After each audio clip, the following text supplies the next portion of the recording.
Welcome to A Cup of Happy. I'm your host, life coach, mom, and friend, Nicole James.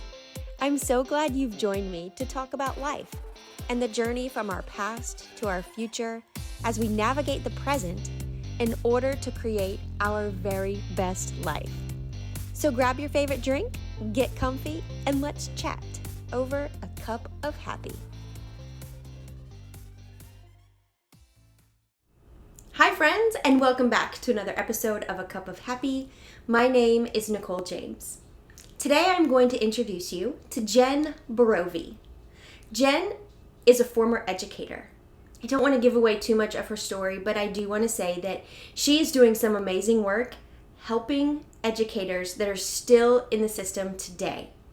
Her story is inspiring, and if you are a teacher or somebody who works in the education system, I highly recommend that you listen closely to this episode because you may want to reach out to her after it's over. All of her information will be linked in the show notes. So, without any further hesitation, here's my conversation with Jenn Borovy. Hi, Jenn. Hello. Thank you so much for joining me. Yeah, I'm so excited to have you here. Excited too. So in this series, we know we've talked. This whole series is about women who have gone through different types of trauma and are coming out and living lives that they love despite that now. But before we jump into exactly what you've experienced, I know when we talked, you told me about this thing called ACEs, and it's not something that I was familiar with. But go ahead and share with me and the listeners what that is and what those are. Sure. So ACEs is an acronym that stands for Adverse Childhood Experiences. Okay. And that is a term that is very familiar in the education world, in the mental health world, social workers, counselors. That's kind of their language. I learned about it when I was working in public education, just receiving my training as a teacher. And so what that stands for, like I said, is Adverse Childhood Experiences. And it's based on some research that was done in the 90s. Okay. Started in California with Kaiser Permanente. It's a pediatric group. And they did research for I'm not sure how many years, a certain number of years with the same group of kids. And then they released all this information. And basically, adverse childhood experiences are any type of abuse that happens to children before they turn 18. So any type of physical abuse, emotional abuse, all the things that you can think of would fall into that category. And there's typically just a traditional kind of like Big 10 that people refer to when they first start talking about ACEs and trauma. But what we've learned over the years is that there are other types of trauma as well, besides the original 10 that were first discovered through that research. Wow. And so my understanding is that within those traditional 10, you personally experienced all 10? Is that correct? Yeah, that is true. And it's not something that I really was aware of until I was about 25 or 26. And how young were you when you first started, when you first encountered or experienced your first that I can remember, probably about 4 or 5. Okay. But what I know just through learning and, my professional career now is that all that stuff probably started, before I was even born. And things that my mom was going through as she was carrying me and I was growing, because that stuff is sometimes passed through genetically. There's a term called epigenetics, and that talks about how a lot of the trauma can be passed down from parents to their kids just through their genes. And so any trauma that she was experiencing as an adult, it was then probably passed down to me also before I was even born. Wow. And so it becomes very much a generational thing as well. Wow. That's kind of incredible. Yeah. So all through childhood, and you didn't actually learn about these, you said, until you were in education. Oh, yeah, for sure. I thought it was totally normal. Yeah. So what led you into education? So I had some really great educators when I was in high school. I was a terrible student. And knowing what I know now, I know it's because of what was going on at home as to why I was such a terrible student. But I had some really great teachers who refused to just kind of let me be what I was trying to be. And so that was one of the reasons why I chose education. But my senior year in high school, I had a teacher who was phenomenal. And now I know that she was so young then. She was probably 23 or 24. Wow. And I was 17. And so she took us through this process in her class of putting us in internships, as a senior. And so one of my placements was volunteering at the alternative school in the town where I grew up. Okay. And I loved it, and it was also my peers at the same time that I was seeing. And so I was watching these teachers interact with these middle school and high schoolers in this alternative school setting. And it just kind of clicked. And so that's what I said. That's what I wanted to do. And how long were you a teacher? 13 years. 13 years. Yep. Wow. And what was that like? What kind of things did you experience? It was great. Great is the blanket term that we're going to use. Okay. But it was really, really hard, and I didn't realize until probably halfway through my professional career that I was experiencing secondary trauma, which is hearing about and seeing traumatic events that are happening to other people around me, being my students and their families and their communities. And so that actually amped up a lot, from about 2016 to just most recently 2021, I've seen 10, 11, 12 students be killed by gun violence just right here in our own community in Knoxville. Wow. And knowing all of them and knowing their friends and knowing their families, there's a layer of secondary trauma, but it's real trauma too as a teacher because you know these kids. Yeah. And so that was a lot. We had the pandemic and we had COVID and we had virtual teaching and it was a lot. And so I needed a break. Yes. And so then you retired from teaching. Yep. What year was that? 2 years ago, actually. 2 years ago. Yep. Okay. So 2022. Yes. I'm counting back. I'm like, yeah, that was it. Okay. So spring of actually February 2022, I took a leave of absence just to see if maybe a little break would make it better and if I would feel better. But once the fog kind of started to clear, I realized I couldn't go back. And so I resigned in June of 2022 and then started my business in August of 2022. Wow. Yeah. And so was there some kind of defining moment in that leave of absence that you took that was like, okay, I can't do this anymore? Like, I actually had a defining moment like that before I ever took the leave of absence. I just didn't want to let go. Okay. And that's just, it had always been my heart. The kids in the community, like those are my people. Yeah. And so I didn't want to leave. And so I did other things before I left to try to see if I could fix it. So actually, in 2020, right before school closed for COVID, I was chosen as Teacher of the Year. Wow. And it was in that moment when I realized, oh no, this is a problem. Because I knew I wasn't okay internally. And I knew I wasn't showing up as the mom I wanted to be. I wasn't showing up as the wife I wanted to be or the friend or anything like that. But I was performing really well at work, which is not okay. And so I tried to avoid the awards banquet. I didn't want to go. I didn't want to be celebrated for something that I knew was killing me and destroying my family. And it's like, I can't do this anymore. And so COVID hit, school closed, and that was a breath of fresh air, and so I was able to kind of reset and start to create life the way that I wanted it to look like and the way that my family needed it to be. Yeah. Then we went back, in the fall of 2020. I was still a classroom teacher at that point at a middle school here in Knoxville. I had 1 in-person class, 3 online classes. Okay. Crazy stressful, and that December I decided to leave the classroom, and then I went into a part-time behavior coaching role at the same school. Okay. But the part-time thing was me trying to see if I could make it all work and stay where I wanted to stay, but also start to heal and be a mom. Yeah. Right. And how old were your kids at this time? 2021. Let's see, they were 7, 5, and 3. Wow. Yeah. Yeah. So they definitely needed some mom focus and mom to show up. Yeah. Yeah. Yeah. And so I tried that part-time role for a year. And then I took the leave of absence because it wasn't working. In the middle of that part-time role was when we lost, 5 or 6 students to gun violence within a couple months in East Knoxville. We were still trying, and my job was to help other teachers figure out how to manage their classroom better. Yeah. But really, they were all struggling too, and so it was time to go. Wow. Yeah. I just needed to sleep. On that leave of absence, and I did. I didn't do anything but sleep during the day when my kids were at school, and just focused on the house, and not worrying about the rest of it. and realized I couldn't go back. Wow. Yeah. And what type of support or resources did you personally have? Were there, was it like anything like church, or was it family? Anything what did you lean on? Okay. It was all of it, you know. So my husband is crazy supportive. Always has been. That's awesome. You know, and he's the rule follower out of the two of us. Okay. I'm not so much the rule follower. I like to kind of go my own way, you know, and so he's very supportive. Which is great. You know, I have some really great friends.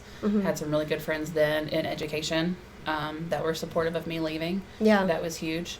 Had some really good friends who were not involved in public education that were also very supportive. You know, I'm super involved in our church community, and so that was a big piece for me. I had a small group. You know, I was surrounded by people who were supportive of whatever would make me healthy. Right. I also had a therapist, you know, and I saw her weekly for almost 3 years. Wow. Yeah. And I mean, I just stopped seeing her probably about 7 or 8 months ago. Wow. You know, so that was a big part of it too. Yeah. And just, yeah. Was there anything in particular that stands out that, I mean, obviously they kind of all work together in conjunction, but was there one thing in particular where you think maybe the others wouldn't have worked so well together if I hadn't had this one piece? Yeah, you know, I'm a huge advocate for mental health, you know, and I really do think it's the therapy piece, at least for me. I mean, I know in the faith world, it's a hard conversation to have sometimes, is the mental health and faith piece, but they very much do go together. Yes. You know, you can have a therapist and love Jesus all at the same time. Yes. You know, I believe that 100%. Yeah. And so just because you see a therapist doesn't mean you don't have faith. Yes. Sometimes you just need both. Yes. You know, and that was a huge piece for me because she was a non-biased person. She didn't really know me that well at first, and so she was just able to say, hey, this is not normal. And you walking away does not mean, you know, all the things that you think that it means, right, or whatever. So that was really the huge piece for me, was her, and just knowing I could go there and just work through it all. Yeah. You know, without people saying things like, well, what about the kids? Well, what about finances? Well, what about this? Are you sure? So I love that. Yeah. And now you are supporting education in what you do? Okay, tell me a little bit about that. Yeah. So, like I said, once the fog kind of lifted, you know, and I realized I couldn't go back, I couldn't let go of what I knew the issue was. Right. For not just educators, but for people who are caring for other people going through a hard time. Right.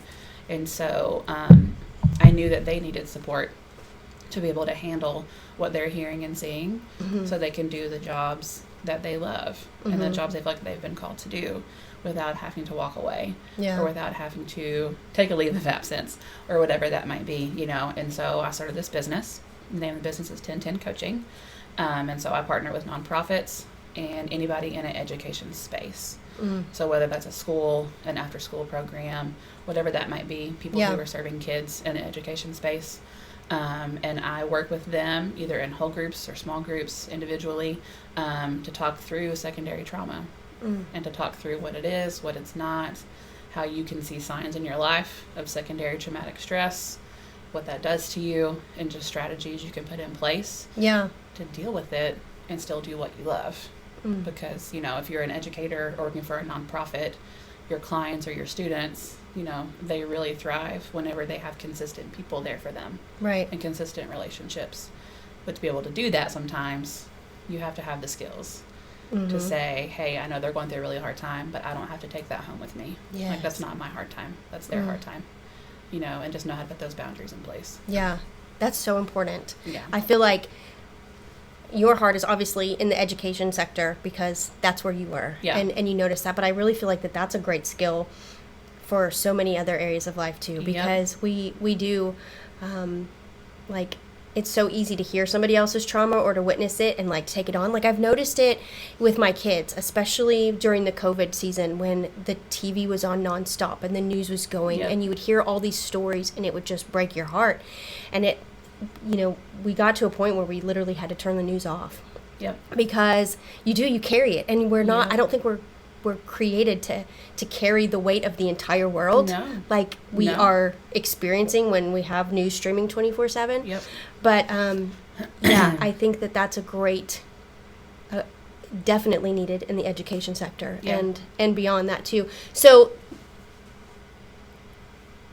if somebody wanted to like reach out to you, do you help like individuals, and do you bring them into group settings, or do you have like people within like the school systems reach out to you? How does that work? Like, So right now, the way that it works is I meet with educators individually. Okay. And then I meet with nonprofit organizations as groups. Okay. Is the way that works. And so I have individual educator clients, so we meet in person or virtually Right. when they're not on contract. Okay. 1010 has not broken into the school system as a whole yet. That's Gotcha. a whole other situation. Okay. And process. Big dreams. Yeah. Yes, I love it. Okay. But as far as groups go with nonprofits, right now we're partnering with multiple Isaiah 117 House locations. Okay. I'm not sure if you know what that is. I'm not very familiar with them. Okay. And yeah. so Isaiah 117 House is a faith-based nonprofit. Okay. And they are kind of the middleman between the DCS system and foster parents. Okay. And so Okay. what that means is when kids get removed from the home and they're waiting for placement with a foster family, instead of waiting at the DCS office and sometimes sleeping on the floor, they get to go to the Isaiah 117 House, which is an actual home with bedrooms and showers and kitchens and a playground, and they get to stay in this home Wow. with volunteers who are caring for them while they're waiting for their foster care placement. And so the premise of Isaiah 117 House is just to reduce the trauma that the kids have already experienced Wow. since they were removed from their home. So I go into the houses and I work with their volunteers to make sure the volunteers are equipped and are processing okay. Yes. So that the organization can keep volunteers because their house runs solely on volunteers. Yeah. So That's amazing. And then Yeah. that enables then their volunteers to continue to show up as their best selves. right, I love it. right. Absolutely love it. So that is what you are doing on the career front. And what is Jenn doing personally to create a life that you love and that's beautiful outside of, not really outside of your career, but how are you incorporating it, Including all of it, wholly? Yeah. Yeah, so, having a good balance is really important to me. And a part of just my journey over the last 4 years or so kind of stems from this book that I read, and so I read a book that's called Rhythms of Renewal. Okay. And it's by Rebecca Lyons. It's fantastic. And it just focuses on kind of 4 different areas of your life just to kind of make sure that you are incorporating all these different things. Gotcha. Right? To Okay. create this whole, balanced, healthy, thriving life. Okay. And so I just try to make sure that I am addressing all the parts of me that I love, right? So my career, my family, my friends, my faith, things like that. And just making them all a priority and making sure that I'm not like marking them off like a to-do list. Right. But that it's all being included. Gotcha. Yeah. I'm just real intentional with my time. And so prior to all of these things happening the last couple of years, like I said, I was almost a workaholic, if people want to use that word. And so I've gotten really good at boundaries. I've gotten really good at saying no, and I have 3 boys right now who are 6, almost 9, and 10. And they Wow. are very active and Yeah. very involved in sports. And so, that's a priority in our house. Right. And so most things get a no from me if it's going to replace showing up at a game or if it's going to replace showing up at an event. Yes. I've gotten really good at doing this strategy. It's called priority blocking. I learned it at church. Okay. Through a leadership class we have. And it's just, like identifying what your priorities are as a person, right? And so you have your family as a priority, your faith, your friends, and what does that actually look like? Right. So for example, as a family at our house, the priority is to make sure that all 5 of us are at the table for dinner at least 2 to 3 times a week. And so if that's not happening, then we have to adjust because that's a priority right now in the season. Yes. Right. And so if someone says, hey, you want to come and do this thing, and it's going to, affect one of those priorities, then it has to be a no. Doesn't mean no forever. It just means no for right now. Right. So yeah. I love that. Yeah. I love that so much. And I want to just acknowledge too that backing up a little bit to when you talked about therapy and how it can be a challenge to bring that up in the faith world. I totally get that. And I also feel like in a way coaching can be that same way too. It's kind of like on the same level. But one thing that I think is so important is if you think about Romans 12:2, it says to not be conformed to this world, but to be transformed by the renewing of our mind. And I believe that that's our responsibility to renew our minds. Yeah. And I think that the same way people go to personal trainers because, they feel like God wants them to take care of their body and to make it a temple, and they need assistance doing that.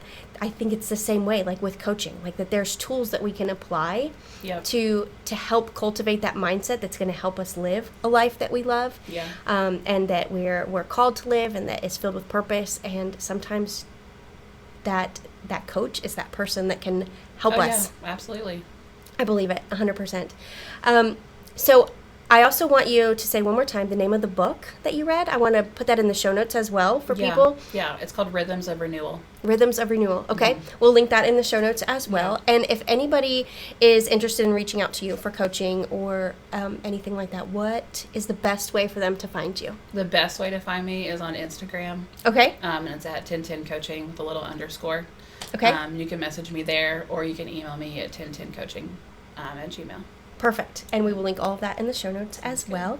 And I want to end this this interview with one more thing. I didn't prepare you for this. That's okay. So so along with the theme of the coaching and renewing our minds, I took the path of life coaching after my own trauma that I walked through because it was so instrumental in my life.